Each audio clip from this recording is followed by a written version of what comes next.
সংসদ সদস্যদের ফ্ল্যাটে ওয়াশিং মেশিন, মাইক্রোওভেন ও পর্দা দেওয়ার দাবি নিয়ে সংসদের তুমুল বাকবিতণ্ডাও হাস্যরসের সৃষ্টি হয়েছে।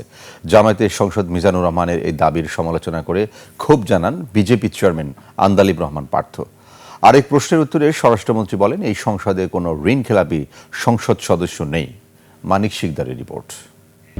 Lily whipped shea mystic glowing body wash, secret to ultimate glow. বাজেটের উপর সাধারণ আলোচনায় অংশ নিয়ে বুধবার এমপিদের ফ্ল্যাটে ওয়াশিং মেশিন ও মাইক্রোওভেন চেয়ে আলোচনা সমালোচনার জন্ম দেন জামায়াত সদস্য মিজানুর রহমান। পর্দা, মাইক্রোওভেন এবং ওয়াশিং মেশিনগুলো আপনার মাধ্যমে পাওয়ার জোর দাবি জানাচ্ছি। বৃহস্পতিবার প্রসঙ্গে রেস টেনে পয়েন্ট অফ অর্ডারে দাঁড়িয়ে তীব্র অসন্তোষ প্রকাশ করেন আন্দালিব রহমান পার্থ। তিনি বলেন, ব্যক্তিগত আসবাবপত্রের দাবি সংসদের মান ক্ষুণ্ণ করেছে। মাননীয় স্পিকার, যে আসলেই যদি গাড়ি আর প্লট যখন ওনারা বাদ দিল, তখন ওনাদের বুকের উপরে কত বড় পাথর চাপা দিয়ে বাদ দিতে হলো যে মাইক্রোওয়েভ আর ওয়াশিং মেশিনের জন্য এই পার্লামেন্টে দাঁড়িয়ে কথা বলতে হচ্ছে।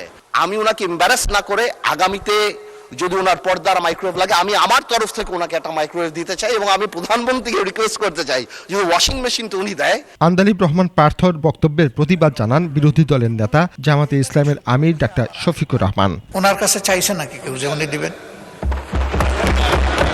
আমার মনে হয় যে আমাদের মানসিকতাগুলো এমন হওয়া উচিত যেটা এখানে দাঁড়িয়ে অন্তত কেউ কারো সম্মানে আমরা আঘাত করব না। দুই নেতার এই বাকবিতণ্ডার পর পরিস্থিতি নিয়ন্ত্রণে নেন স্পিকার হাফিজউদ্দিন আহমদ। তিনি স্পষ্ট করেন, এটি পয়েন্ট অব অর্ডারের বিষয় না হলেও বাজেট অধিবেশনে সদস্যরা নিজেদের সুবিধা অসুবিধার কথা বলতেই পারেন।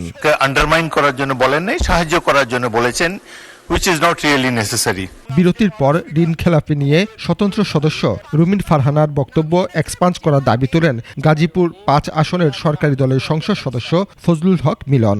এই যে ঋণ খেলাপিদের এই সংসদ, এই শব্দ কোথা থেকে পেলেন? এ সময় বিরোধী দলের চিফ হুইপ ও স্বরাষ্ট্রমন্ত্রী পাল্টাপাল্টি যুক্তি দেন। স্বরাষ্ট্রমন্ত্রী সালাউদ্দিন আহমদ বলেন, সংসদ সদস্যরা ঋণগ্রস্ত হতে পারে, তবে ঋণ খেলাপি নয়। সরকার দলীয় লোকেরা যারা মেজরিটি 2/3 মেজরিটি করেছে, তারা ঋণ খেলাপিদের সংসদে নিয়ে এসেছে। এটা সাধারণ মানুষ এটা স্বাভাবিকভাবেই বলবে। নির্বাচনী আইন অনুসারে যারা ঋণ খেলাপি আদালত কর্তৃক সাব্যস্ত হবে, ঘোষিত হবে, তারা দে আর ডিসকোয়ালিফাইড, তারা এমপি হিসেবে নমিনেশন দিতে পারবে না, অবৈধ।